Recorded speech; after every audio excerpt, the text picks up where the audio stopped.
Hello, I keep playing Aether and Iron. And as I planned in my last video,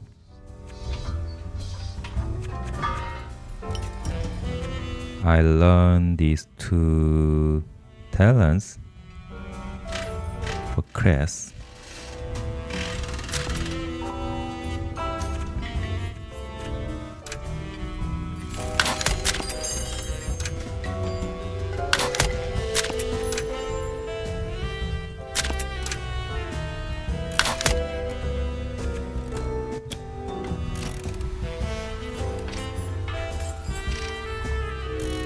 And let's repair Zapper.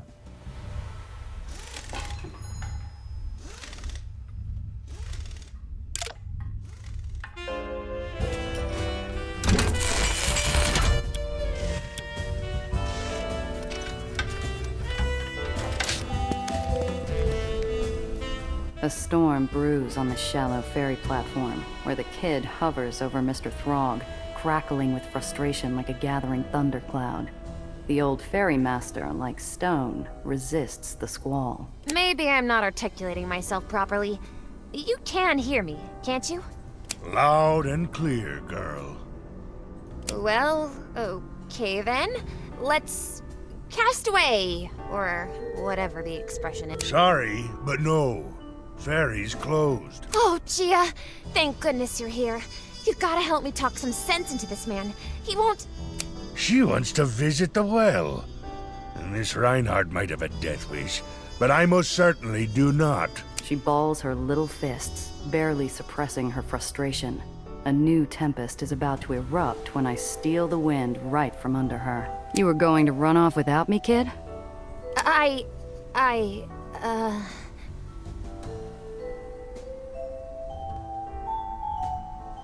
Didn't I say wait for me since this crusty old sailor doesn't give rides to just anyone? You have to be special. That you are, Miss Randazzo. But it still stands. I'm not taking either of you near the well. Gia, this is the last thing, and I'll have recreated the most important parts of my research. I just need to get close enough to see the atmospheric conditions around the outskirts of the well. You hear the kid, Throg? We need to see the well. Miss Randazzo. Just get us back to White Street. I know a place that should work with what the good doctor needs. Perfect view of the whole thing. Oh? You ain't taking her to the rig now, are you? I might rather take my chances near the well. Don't worry, old man. Ghosts don't scare me. Ghosts?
Tayana, my black market fence, is as sharp as they come.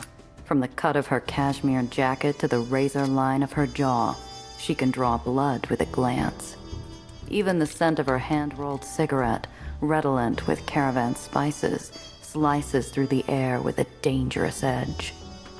When I walk in, she pulls the nib of her fountain pen away from an account ledger like an assassin retrieving a dagger, and honors me with an inscrutable smile. Tayana.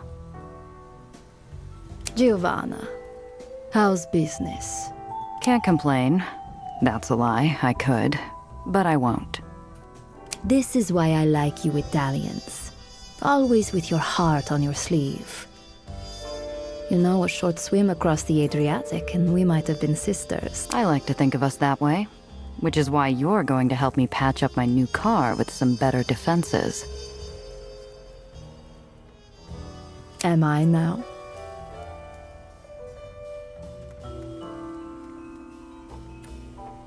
Well, I know you're dying to tell me what happened to that artist of yours. Might even stick around to do your braids, if you're nice. Oh, how tempting. But I think I'd rather if you owed me a favor. Uh-huh. What kind? The kind you're good at. Her long fingers reach into a hidden pocket and retrieve a photograph with a slip of paper, which she slides across the table to me. Her perfume follows. This is Saoirse Byrne, but don't call her that unless you want to lose an ear. To the lowers, she's Bangor. Nasty little thing from Northern Ireland. Leads a street gang called the Madrigals. A real charmer. You're to intercept a cargo train carrying crates of weapons through White Street. You will bring those weapons to Bangor, collect the money I'm owed, and I will be happy to source you some steel.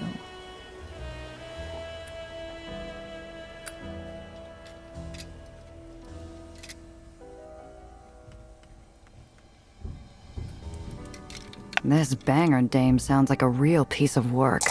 Anything in particular I should know?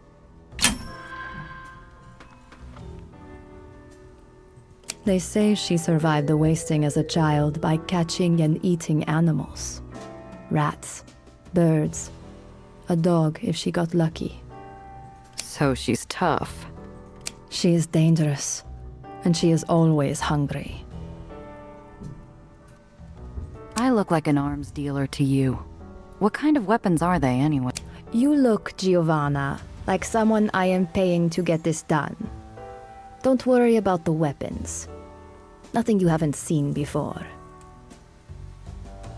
How exactly am I supposed to catch this train and grab its cargo? You do not tell me how to conduct my business, and I do not tell you how to conduct yours. This is equitable, no? You figure it out. All I know is the rail runs along the left side of the road the whole route. Do with that what you will. Nothing makes a job more dangerous than going in blind. It can't be as cut and dry as she says.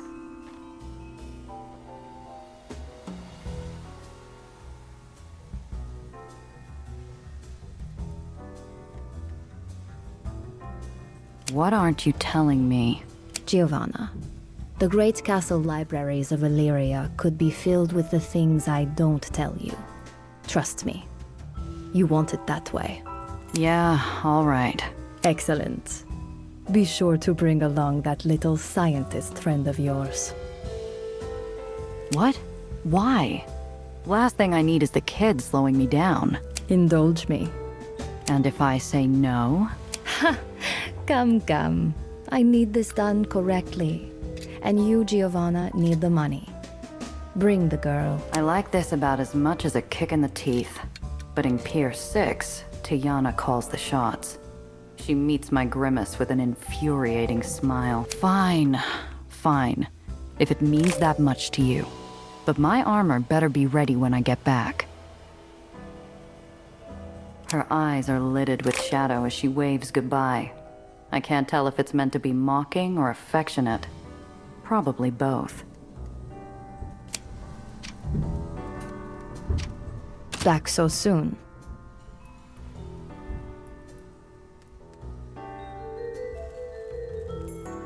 How's business? Well, the market is a volatile thing. I find comfort in focusing on the details. But if I'm honest, sometimes I feel more like a grocer than a fence. Come on, Tiana. Give me something juicy.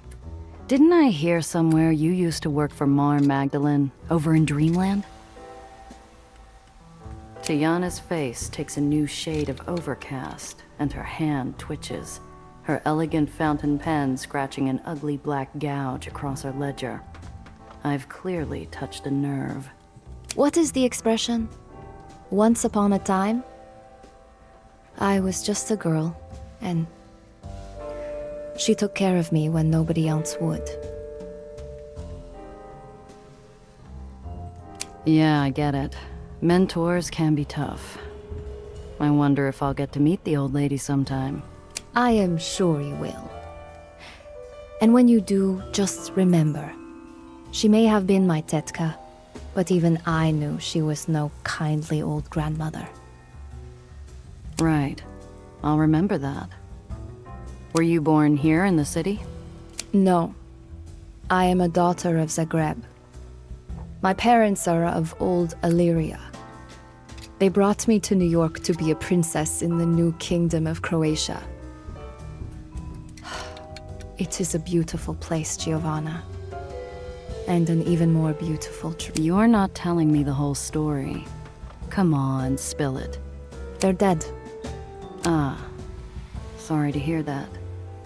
But I know how you feel. I sincerely doubt that. Really? I was closer to Alfonso than anyone. Then this city took him. You might run things down here in the hole, but you don't have a monopoly on grief, all right? Maybe I pushed it too far, but the easy, aloof expression Tiana wears like a favorite coat suddenly disappears, and her voice blooms with genuine warmth. She places a hand over mine. I am sorry, Giovanna. That's terrible. And you are right. It doesn't matter who does the taking. Some gutter rat bastard desperate for a meal, or some suit-wearing demon from the Heights who never even knew your mother's name. All that matters is what they took away. The Heights? What do you mean? Nothing. Forget I said anything. Just be careful. The higher up you go in this city, the less air there is to breathe. Right.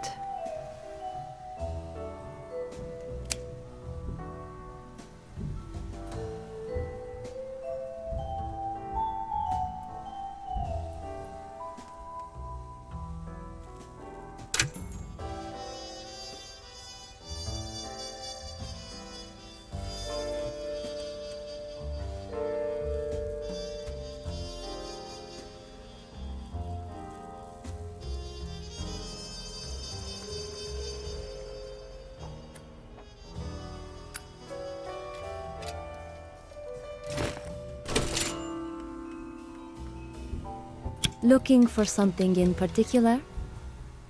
I found some things that are more unique. Mind taking a look? And pray tell, what diamonds in the rough have you found, Mishichu?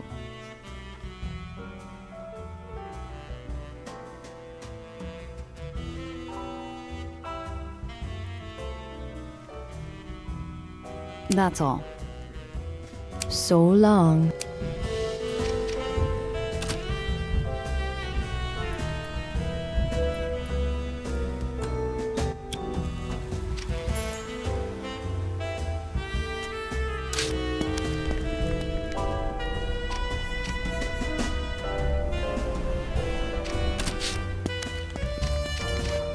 What do you need?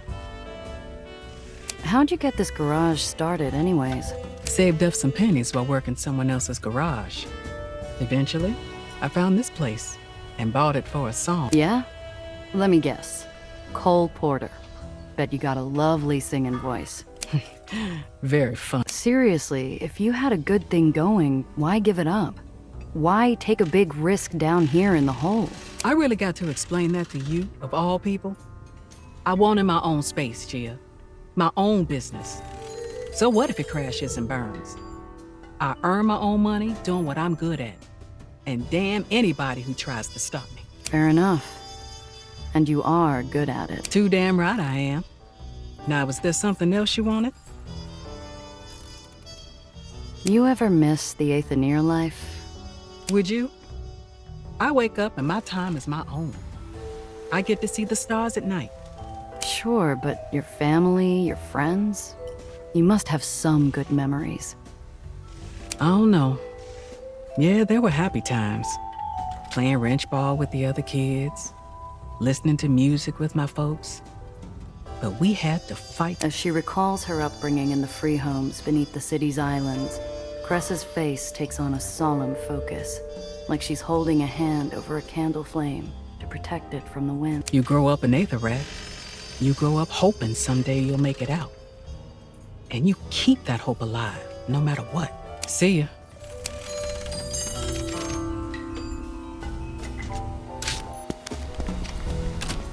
Wait. Yes, I can interact with these lights. Some people laugh when adults are afraid of the dark. From what Cress has gone through, I'd be more worried if she wasn't.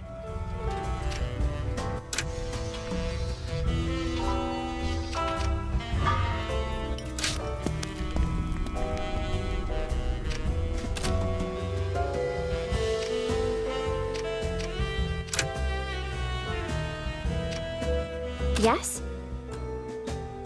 You've been in the lowers a while now. Can't imagine it stacks up to what you're used to. Well, it's different. I've experienced culture shock before, when I went from the uppers to live in the heights, but it wasn't quite like this. Like what, exactly? Everything's darker. There's so much smoke, and all the islands are just smushed together. You can barely even see the sun. Even the food tastes different. Maybe it's the brand, or the ingredients? I asked Pier 6 if they could bring some uppers candy in, but the import fees are unbelievable. You said without your notes you'd have to start over. It's going. Slower than I'm used to, between the lack of equipment and the lack of data. But I'm making progress. I'll still need a proper lab. Can you believe the whole never used agricultural testing? No wonder the radish farm closed. Somehow, I doubt it was high on the old Baron's list of priorities. Come back soon.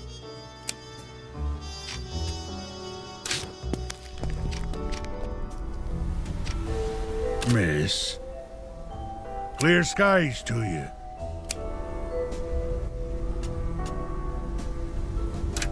And among missions,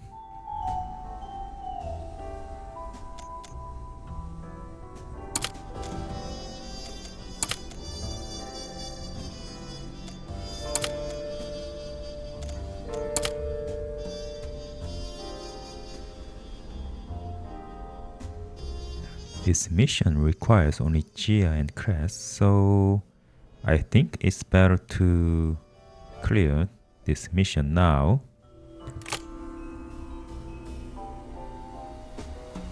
Because when I have another companion, this looks like I cannot bring one more companion for this mission.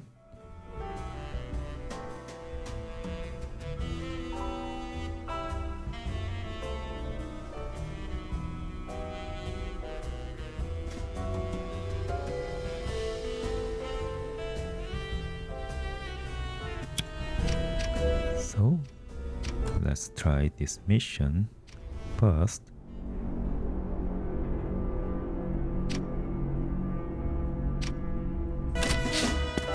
And actually I have some money.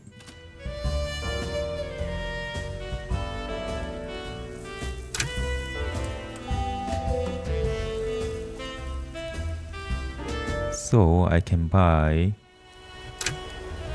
this engine.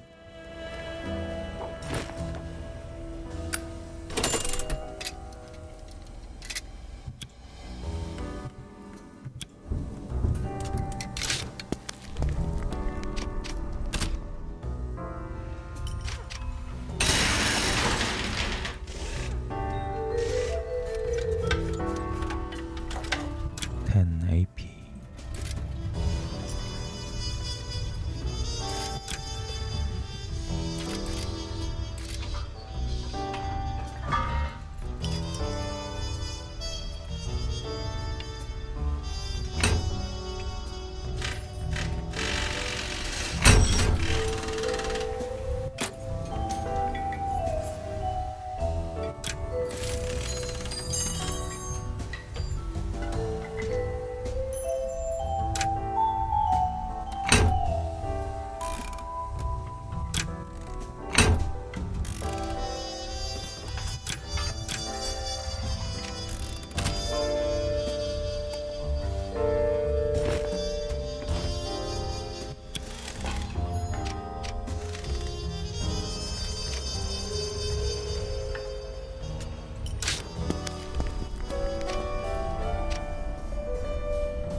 The barge we're using is a rusted corpse left on the side of the road, half buried in trash and waiting for someone to put it out of its misery. Two figures wave us into the shadows. Chris, you brought her along? Watch your tone, Alex. She does good work. You even said so. One good deed means little. I hope you're right about her. You know I can hear you, right? Ugh, don't mind him. Hi, honey. It's good to see you again. We ready to go? Here. Grab this morning. Plates, tags, all good. Had the permission papers drafted in the archive. Should pass at a glance.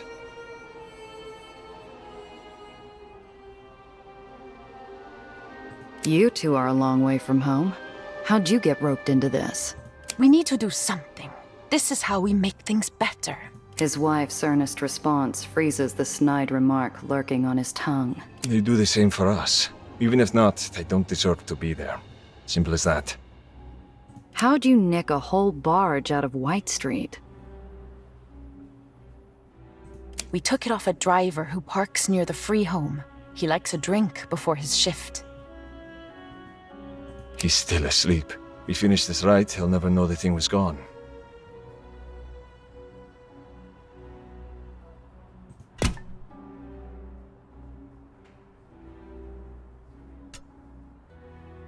Press, time to go.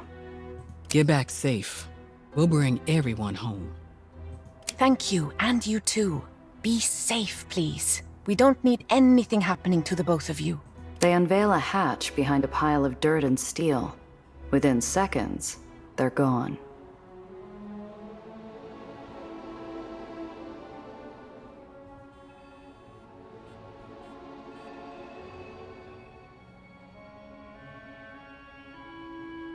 Gia.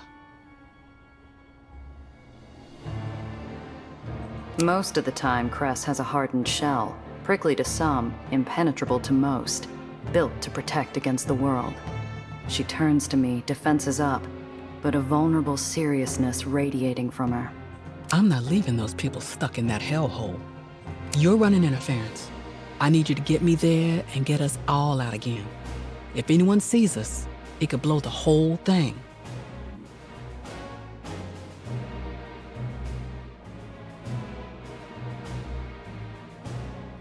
Don't worry, Cress. I'm on the clock.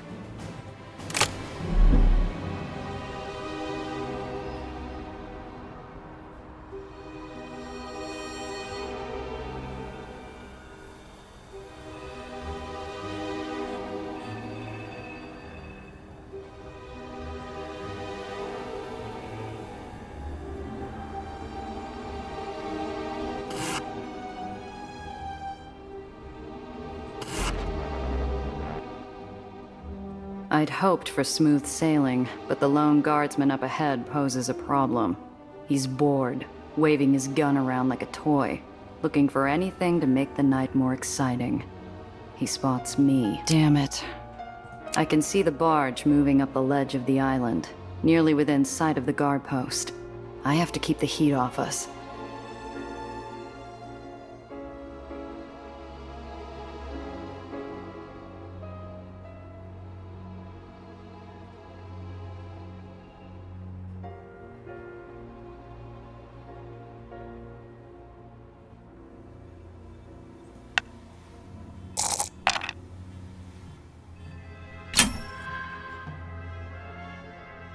I'm no damsel, but I do my best impression.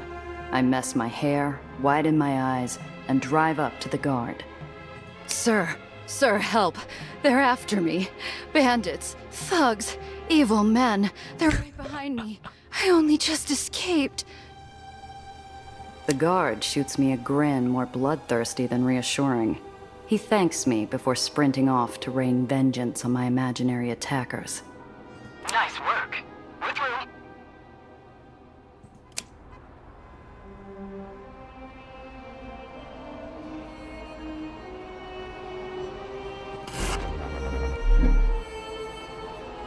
A sudden inferno catches my eye. The glint of polished boots and oiled rifles reflect the devilish light as White Street thugs ransack a storefront on fire, its wares spilling into the street. Burn the contraband! Find the traitor! A shopkeep steals away from a back window, carrying a bulging sack over his shoulder. His leg catches the sill, and he falls to his face. Guards are rounding the corner, seconds away from spotting him. Cress, I might have to make a detour. What's wrong? I have to help someone. Won't take more than a minute.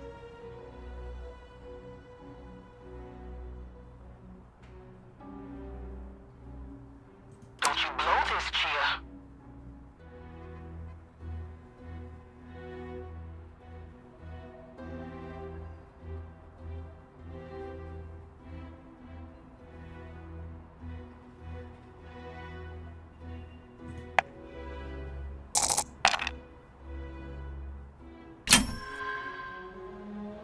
It's a gamble, but a man's life is in the balance, and I figure I can tip the scales. I slam the accelerator, bursting around the corner and through the guards, tearing a path past the cars and into some side street. The Whitecaps give pursuit, but their lumbering rides weren't made for tight corners. I catch a glimpse of the shopkeep's shoe as he jumps the fence and makes good his escape. Chia, where you going? I got it under control. I shake my pursuers with a few clever switchbacks and downward dive before making it to where I started. A bundle sits nicely where the shopkeep had recently escaped.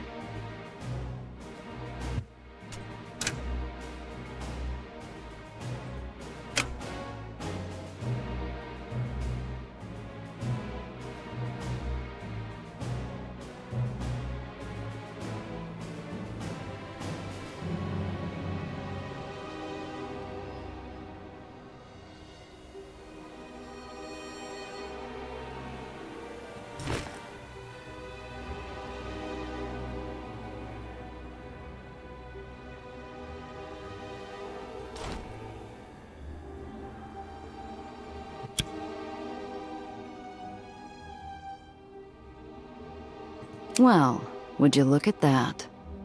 Damn it, Chia. That was too close.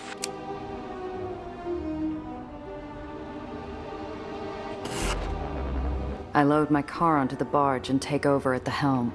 Garbage day has no exceptions in White Street. We arrive right on schedule and the guards wave us through without a second glance. An enormous inverted headstone. The tomb is a grave marker for hope. The only way out is down.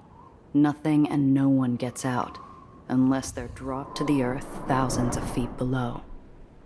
The clock ticks.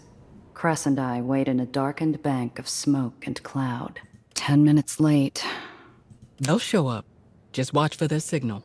I massage pins and needles out of my thighs while we sit, unmoving.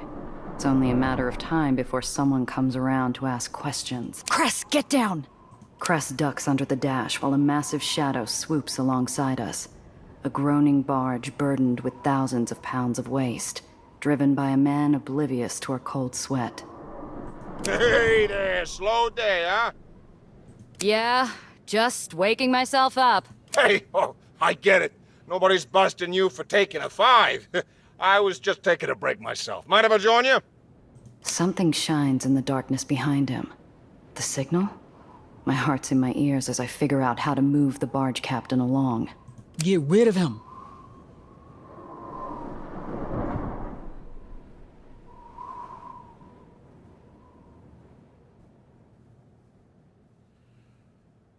Word of advice. I spotted officers circling the area. They won't take kindly anyone slacking on duty. Intelligence officers? Here!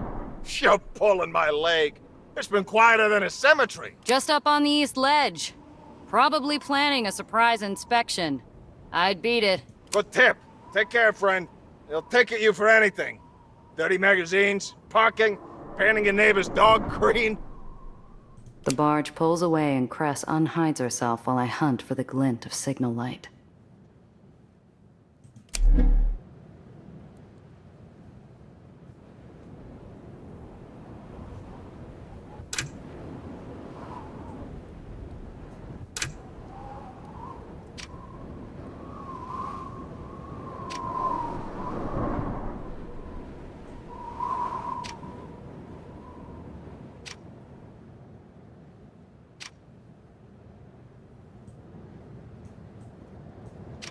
The searchlights pan back and forth, waiting with a hair trigger to light the sky on fire with enough ordnance to sink an island.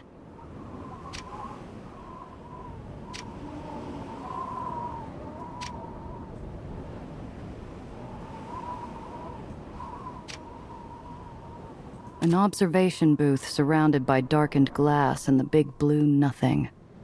I hope whoever's on duty is taking a nap.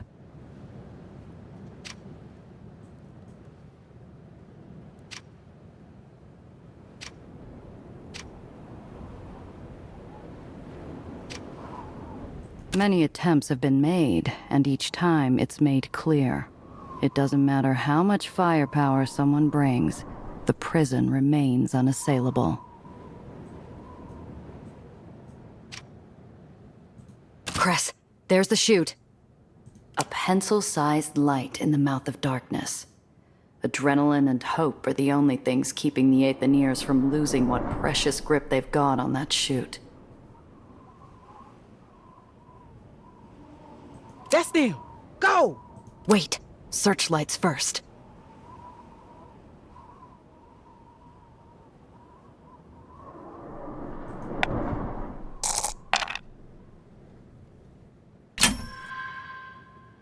The barge is a heavy dance partner, but with me leading, she moves with the grace of a ballerina. We leap from shadow to shadow, dodging out of sight until we land near the chute. We pull up on the tomb and look up into the darkness like gravediggers plundering the ancient world. Except the weathered limbs, calloused fingers, and gaunt faces in this sarcophagus are very much alive, waiting for us with anxious vitality. Get in! On it! Lucy, help Owen down! I don't know how long they were clinging to the chute, but I hear relieved groans and shouts as several bodies thump onto the bed of the barge. Thank you, miss. Any later and we would have been grounded. Don't thank me yet. We still need to get clear. Cress, where are we heading? Far bank. Good job keeping them off us, Randazzo.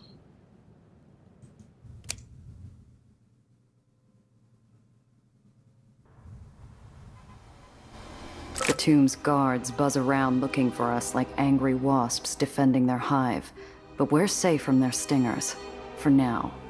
We ditch the barge at the harbor, hustle the Aetherians into our cars, and make tracks.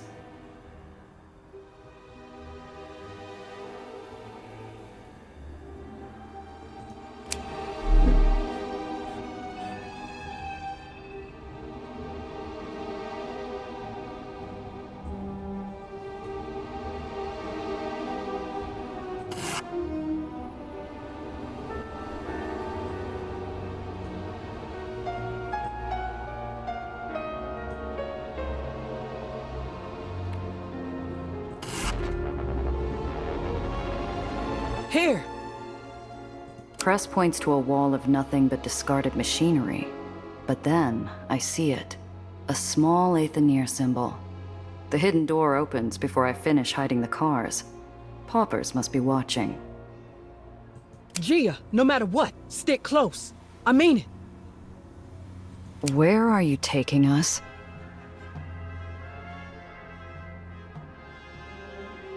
Home.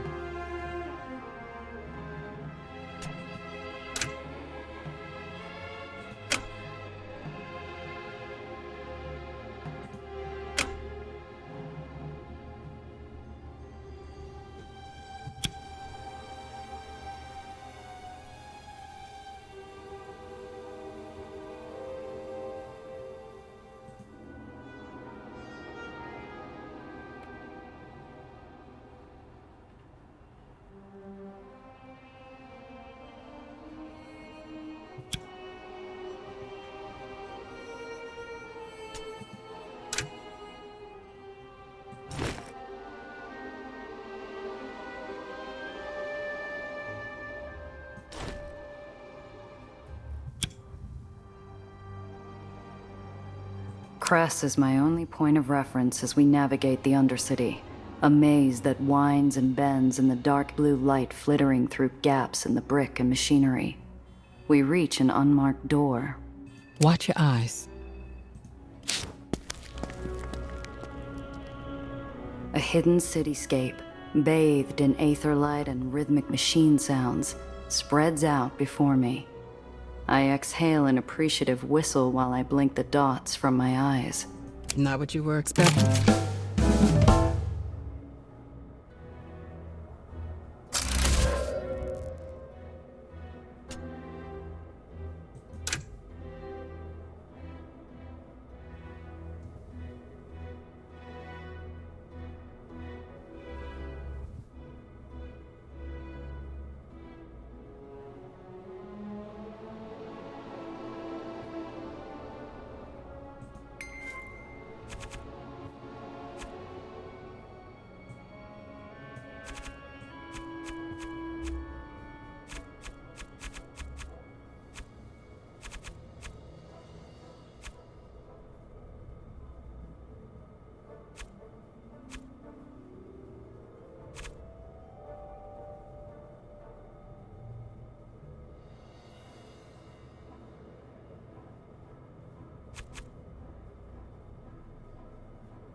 Okay, let's save now.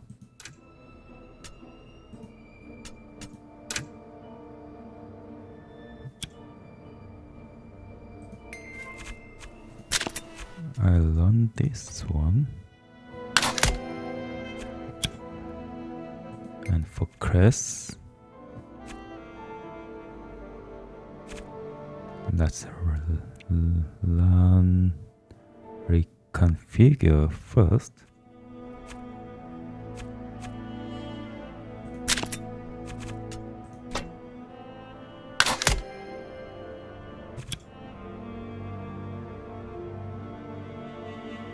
This is amazing. We've had a few decades to figure it out. Long embraces, teary faces, and inside jokes coax tired laughter out of the Aetherians as they reunite with their friends and families. I can't remember the last time I talked to my folks like that. Not since Zio died.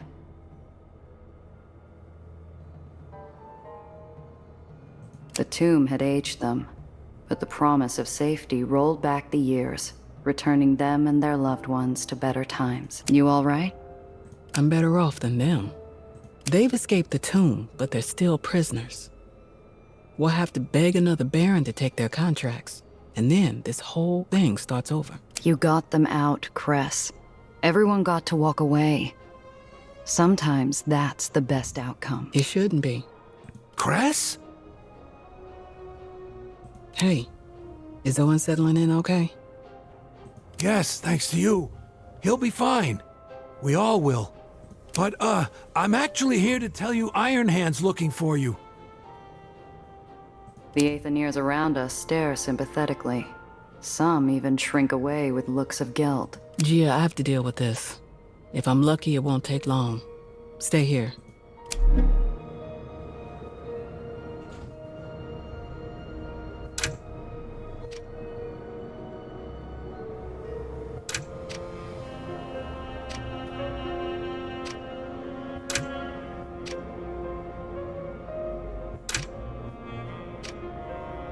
Aetherians start young.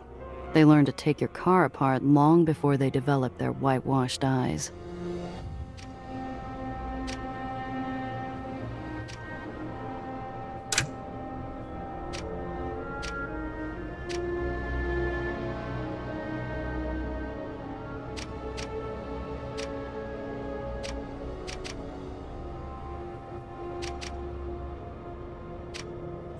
I hear Alexander and Maria's voices drift over from the shop.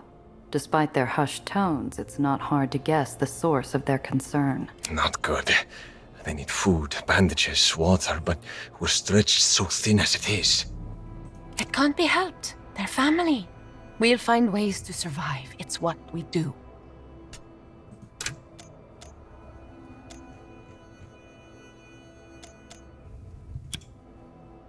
I never wanted to bring our child into a world like this.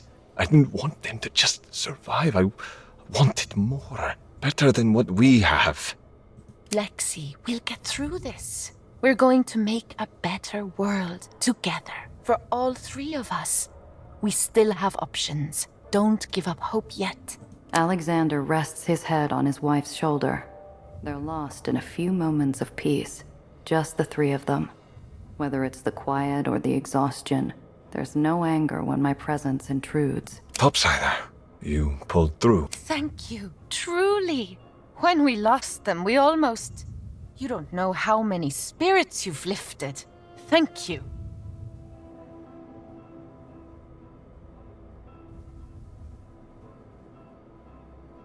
Cress was the one running the show. I just did what she asked. She's been a good friend to the community ever since Eli's last purge. I hope we can return the favor one day. Maria lets out a yawn deep enough to betray several sleepless nights. You folks look like you could use some rest. Rest? Who has time for rest?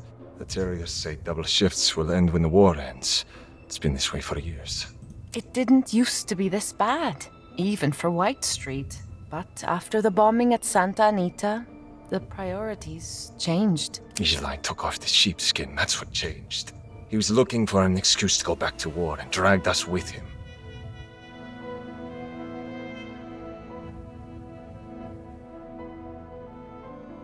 White Street's always been a powder keg. Can't imagine it any different down here.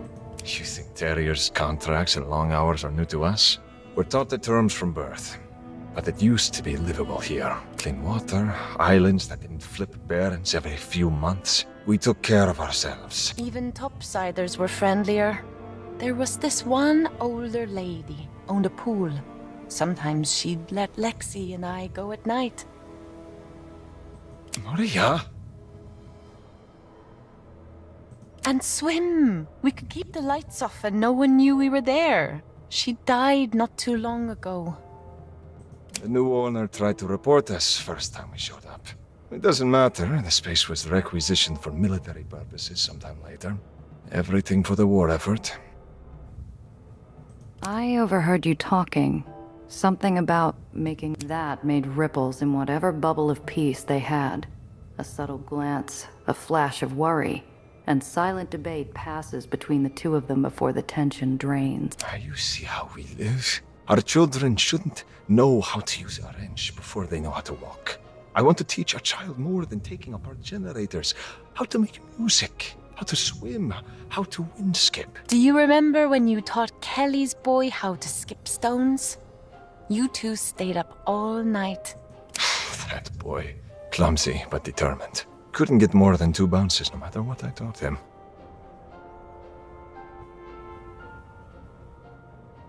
I reach into my pocket and pick out a few flat stones.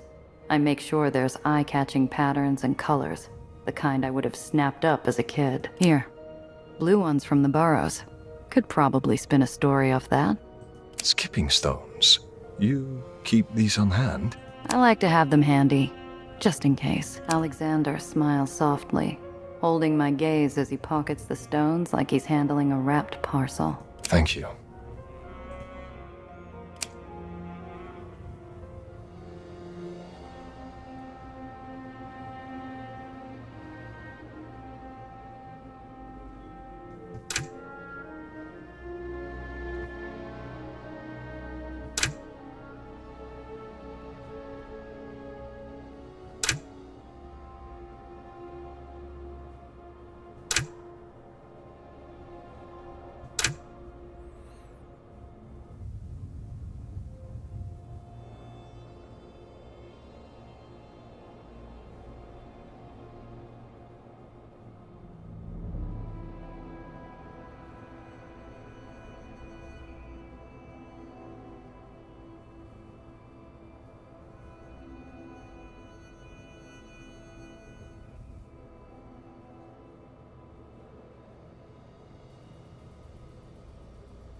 Negotiations were making progress. Ah, you must be Giovanna.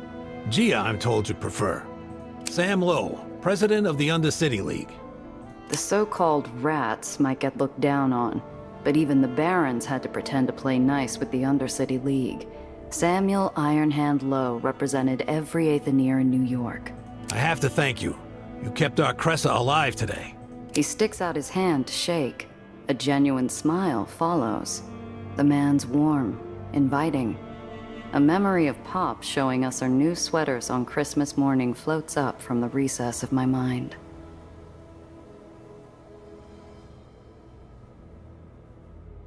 Surprised you know me.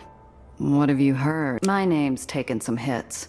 Depending on your racket, it's usually passed around either with caution or horror.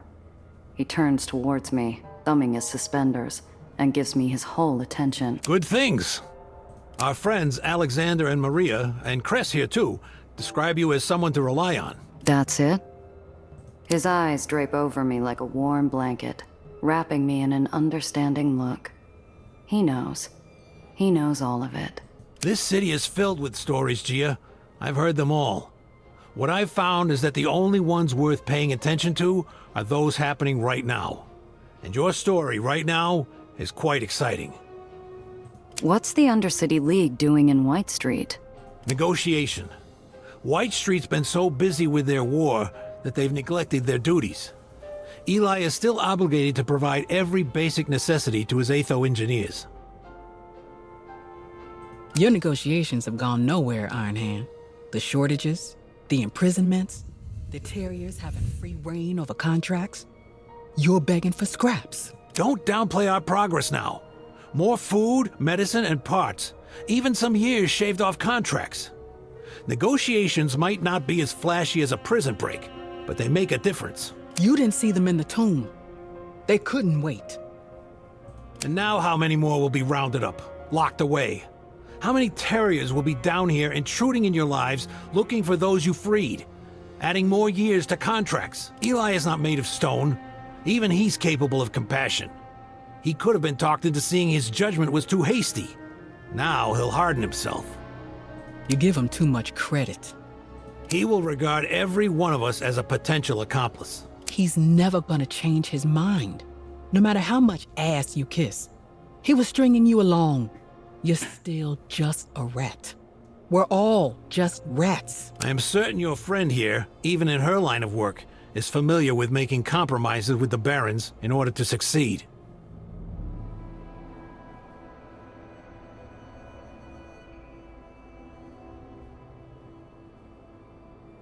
Can't say I haven't had to grit my teeth and play nice with a Baron. Sometimes it's the only way to walk away with what I want. I'd rather take a wrench to the kneecaps than have to bend to one of them. No way to live. There are more important things in this world than pride, Cress. Do not sacrifice yourself to make the wheel move faster. It will always turn toward a better future, one day at a time.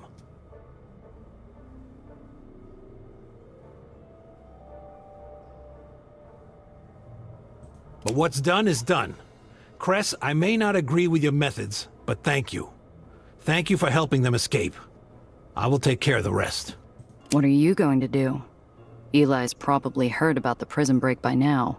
He's probably got patrols up and down the barony looking for them. What I do best, negotiate.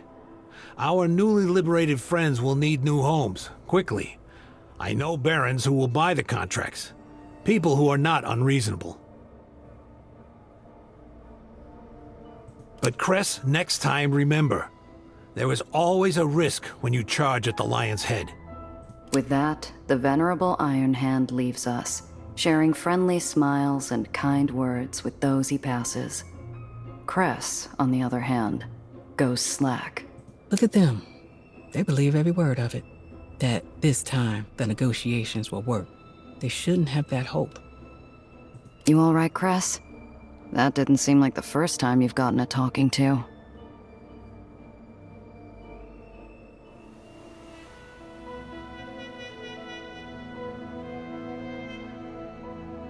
Ironhand's not a bad guy. Honestly, he overworks himself, trying to keep the rest of us afloat. I understand it.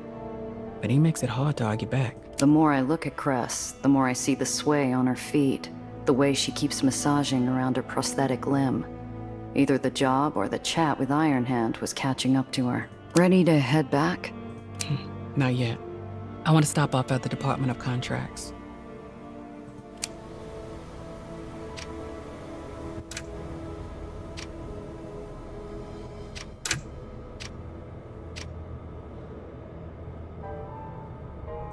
A pitter-patter of coins clink across the metallic streets.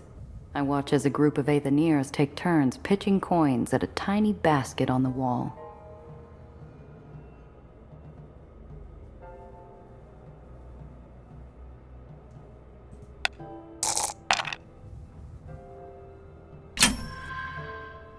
Room for another? Despite a flicker of wariness, my arrival with Cress must have bought me enough goodwill. I get calls for good luck as I line up my shot. Like a bolt from Zeus, my coin hits the basket dead on. I get a clap on the shoulder and a hat's worth of winnings.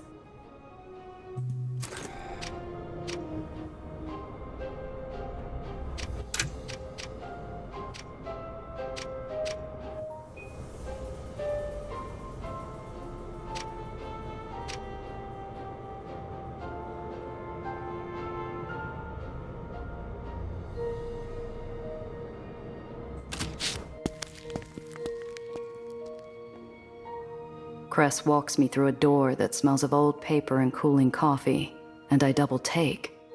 Above packed shelves and harried archivists, I see a sky of stained glass and stars made up of winking aether. From the way Cress basks under its light, I doubt we're here to thumb through records. Madonna, what's that for? Stargazing. Come on, take a load off. The light's hitting the glass just right today.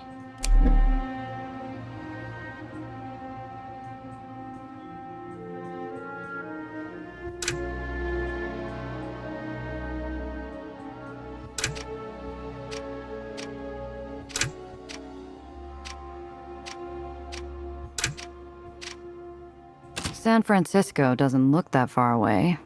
Too bad the 2,000 miles in between is reserved for farmers or raiders.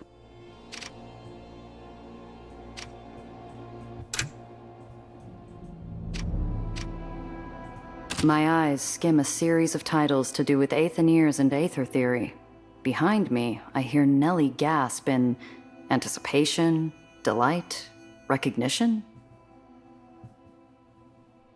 Strasbourg, King Stratosphere. Despite his personal peccadillos and suspected anti-American leanings, the scientific advances of Arnold Strasbourg, chiefly known for his advancement of aether propulsion and suspension at high altitudes, ironically widened the gap of wealth inequality even further in favor of the Uppers baronies despite their brilliance.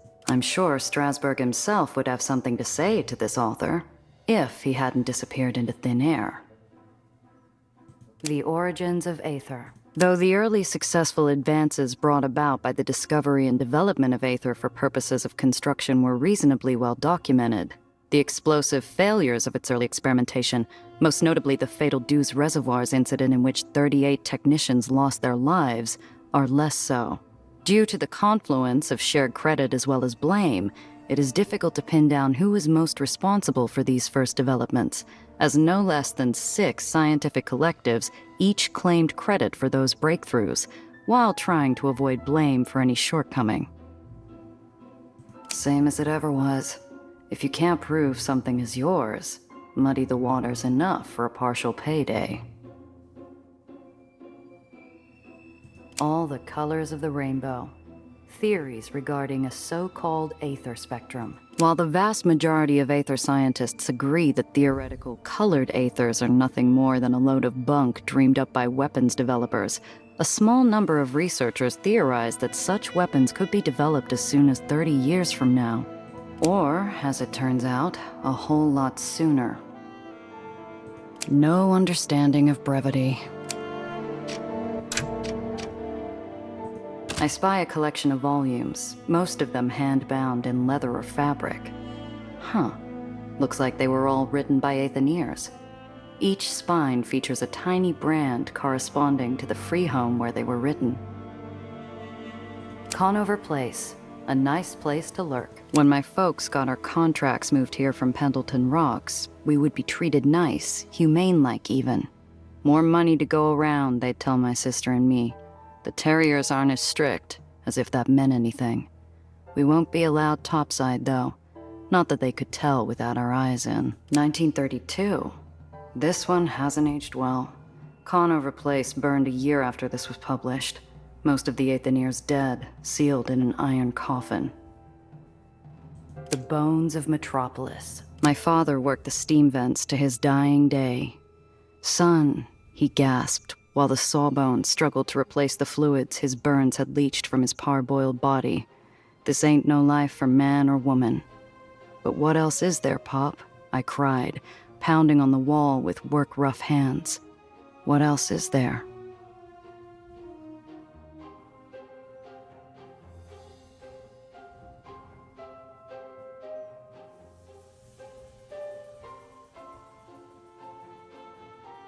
Lots of talk about weight-to-energy ratios and the stabilization of Aether when they describe how neighborhoods are maintained.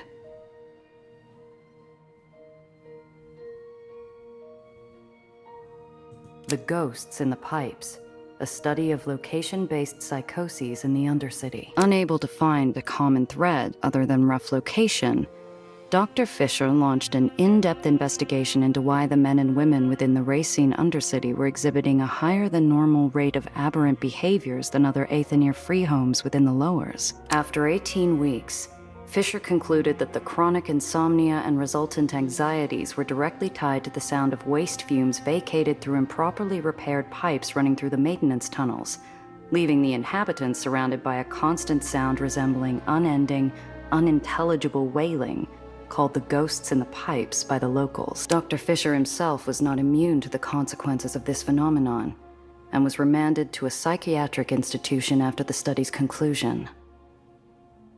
This stuff goes on forever. This shelf has a few books on the history of White Street. I noticed right away that the majority of them look brand new, as if they've never been read or even handled. I guess these aren't too popular. Toil and Trouble, an examination of the water waste war. There was no doubt after White Street's victory of attrition over the barons of Smucker and Gainsford that the struggle was lost. Tillinghast had outmaneuvered the politicking of the lesser barons with intimidation and a projection of force.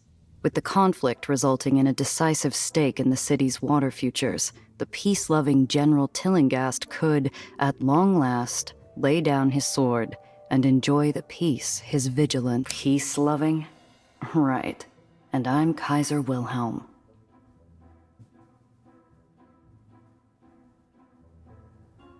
Clean Street Caesar, the early career of Eli Tillinghast. Though criticized by his peers for his controversial choices, Tillinghast doubled down on his shock and dread campaign, utilizing his sanitation brigade as a rifle butt, smashing pretenders to the throne of his burgeoning domain. Under his guidance, the Whitecaps moved from tidying the streets to handing out citations for unclean behavior, to random search and seizures, to enforcing curfews, eventually resulting in a de facto state of martial law. I closed the heavy tome, 500 pages of raw propaganda that looked like it hadn't seen a lot of attention. I wasn't expecting a secret shelf just out of sight. I pick up the dense collection of Tillinghast's memoirs and notice something curious built just behind the series of volumes. I gather an armful of the self-serving waste of pulp on the luminaries of White Street and deposit them where they belong, on the floor, out of sight, hopefully for all time. Dry as anything. Time to look elsewhere.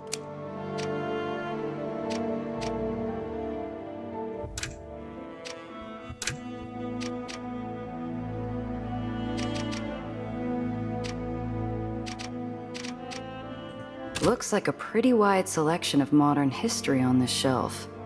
Funny, I never thought of Aetherians as studious types. Yet the Crusades' origins were born from a perspective of well-meaning naivete, a concerted initiative from those barons in the uppers seeking to bring charity aid to those properties they had left behind during their upward climb. For this reason, some accounts depict the Crusades as necessary growing pains for the burgeoning social strata. Whitewashing, it's not just for picket fences. Stealing hearts and bases, the rise of the 35 New York Bandits, a true David and Goliath story in our modern time. Nobody could have predicted the meteoric rise of the scrappy bandits during the 1935 season after a dismal showing in the previous year. The uppers-owned New York Gothams had the funding and the star players, but they lacked that crucial ingredient that pushed the bandits over the edge. Heart. I remember every play. That was one hell of a series. Trespasser of Nature. How New York beat the hurricane. And while Hurricane Bedford ravaged the eastern seaboard without mercy or compunction, flattening all in its path with countless casualties, as well as incurring millions in property damage, the people of the uppers simply turned up their nose and threw money at the problem, deciding once and for all that the problems of Earth were only for the earthbound. While seawater devastated and flooded the landlocked masses below, citizens of both the lowers and uppers were more or less insulated from the ravages of the weather phenomenon, passing harmlessly beneath the skybound colonies. Maybe the lowers weren't hit directly, but I saw lines for clean water circling the block, a gap-toothed child with a starvation-distended belly, men knifing each other in an alley for a bag of coal. The uppers had all they needed, and they did not want to share. That's about enough of that. Behind that propaganda piece about the general, there's a hidden shelf concealed in the wall. It's full of trashy glam mags about movie actors. In other words, pure bourgeois. Star Scoop, February 1936. All the sun's rays. A day in the life of Apollo Diamond. And wowza, is that Apollo with Mae West on his arm? For shame, Sonny. She's old enough to be your auntie. A magazine? What is this twaddle doing in a library, for heaven's sake? Star Scoop, May 1937. Apollo Diamond, on the town. Apollo, despite that sharp wardrobe and his prep school palaver, was surprisingly modest when asked about his thoughts on the Big Apple. Coming to the city was a big shock, but in no time, the people of New York accepted me as a genuine Knickerbocker. New York fans are the best fans in the world. Yet another article on that actor? Star Scoop, July 1936. His Life Among the Heavens. A deep dive on Apollo Diamond. Apollo's a good boy, a real mensch. Apollo's first agent, Morris Galecki, recounted fondly from his office in the lowers. Looking at him now, you'd never know he was once a little pisher from the neighborhood. Apollo Diamond? A local? Is that so? Didn't that other article say he was from out of town? Hey, college girl. We've got more important things to do than think about some pretty boy movie star. Just drop it, okay? Too much drama for me.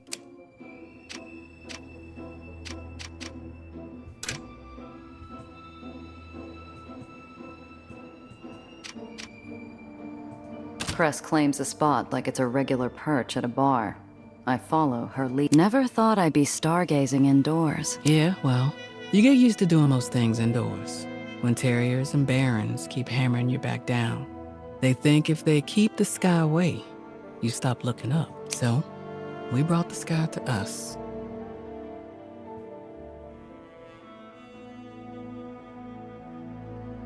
Eli destroyed every theater and speakeasy years ago. I remember when the last vaudeville theater went up in flames. Surprised he left all this. You think a baron cares about what happens down here? This place's been around long before Eli set up his sanitation brigade. How long's that?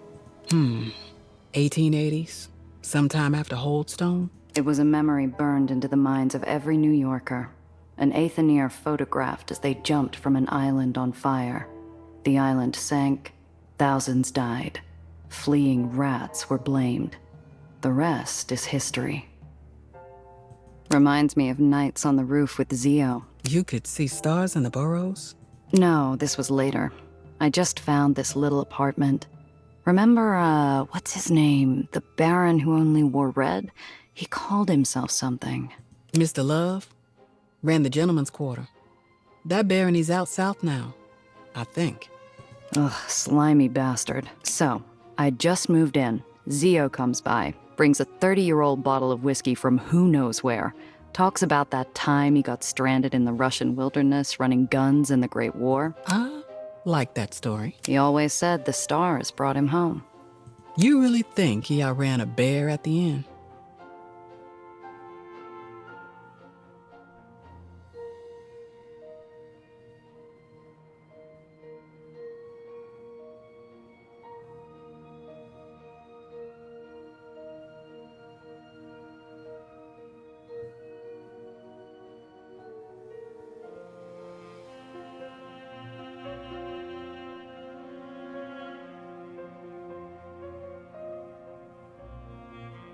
Did it matter?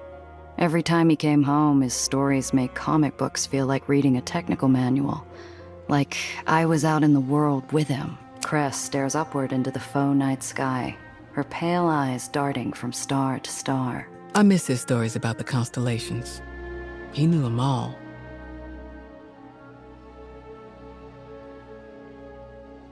You're into the constellations? There's a lot about me you don't know. My parents taught me. We used to have an undersky like this on my old island, built by a hobby astronomer, obsessed with capturing every constellation. Ursa, Canis, Calliope. Those were my bedtime stories. Argo was my favorite. A ship built perfectly to explore the whole world. A machine that never failed. She rubs her arm where rat engineering bonds iron with flesh. Her eyes are fixed on the lights above. So, this prison break, this the type of work you do when you're not at the garage? Sometimes. It can be all roadside repairs and repulsor changes. And that sponsor? I can't tell you that, Gia. Not yet.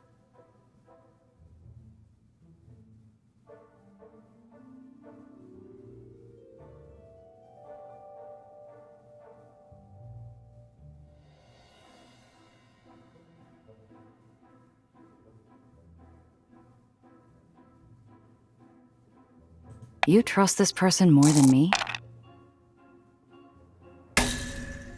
Maybe I do, Randazzo. Don't push your luck. Cress reaches over and grabs my arm. Watch. Here it comes.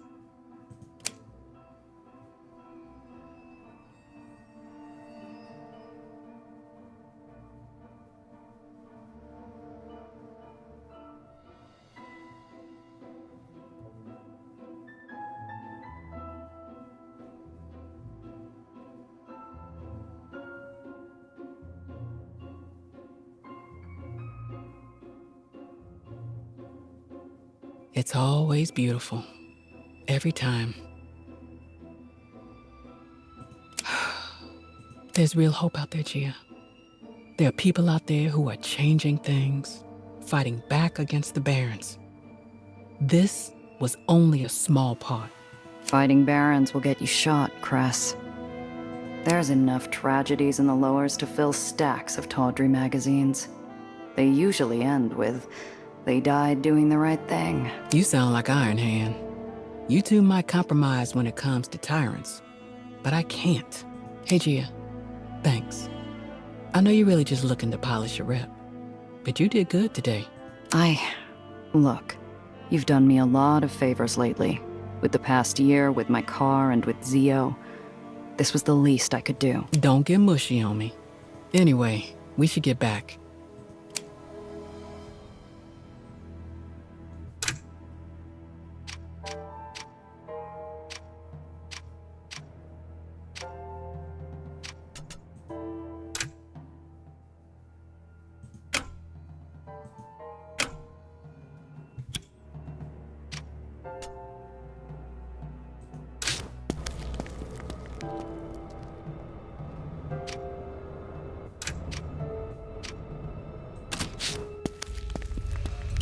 The cold, barren walls, rich smell of oil, and familiar clank of tools quickly announce this building's purpose. A garage like this is a smuggler's best friend. Nondescript, affordable, and discreet.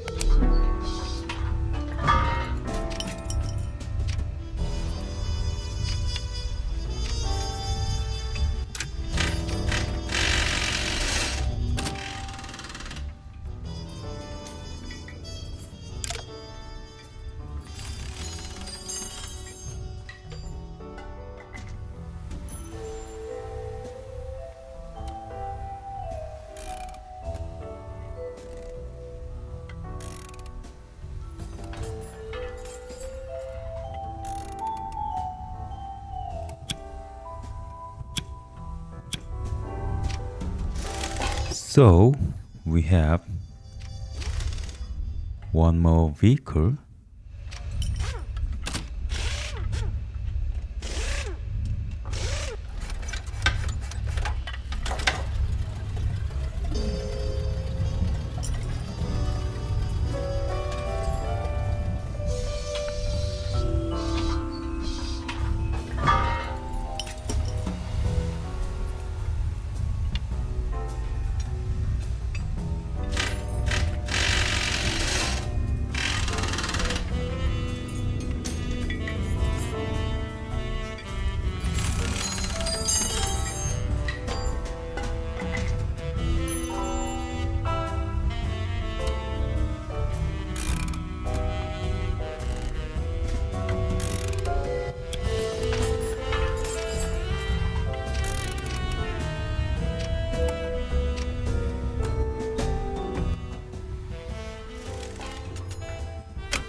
I like this one.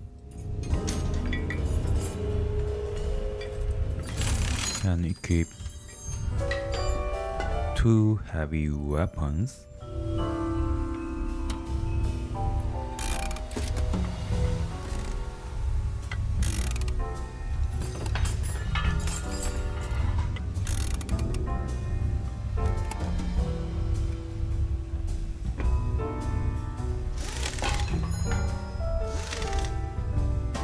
And can equip very many armors.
Okay.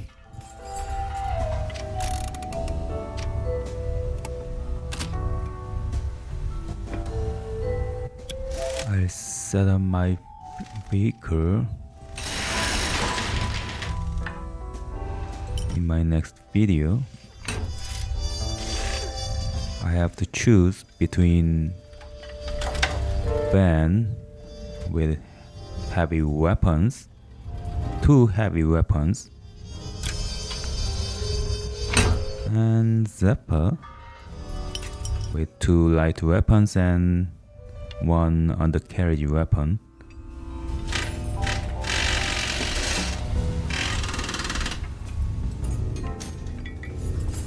Looks like light weapon is more convenient against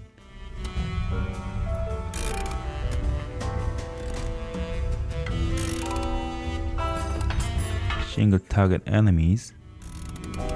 If I can equip more light weapons and for heavy weapons I can equip only 2 of them.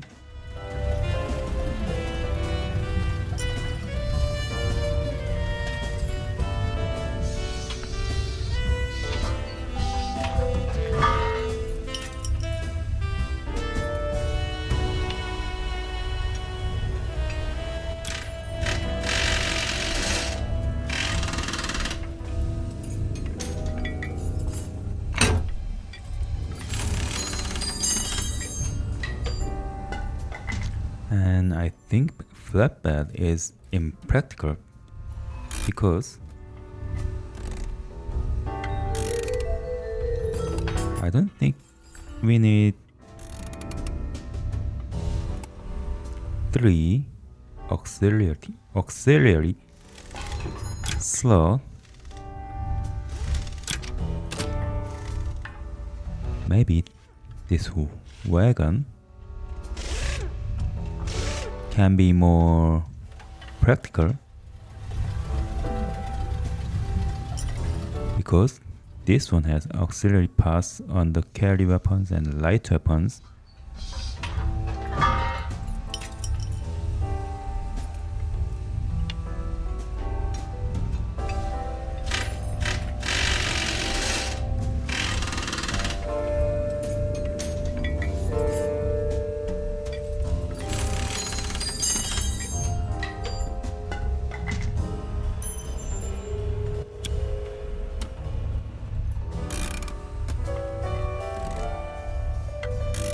Okay, I set up my vehicles in next video.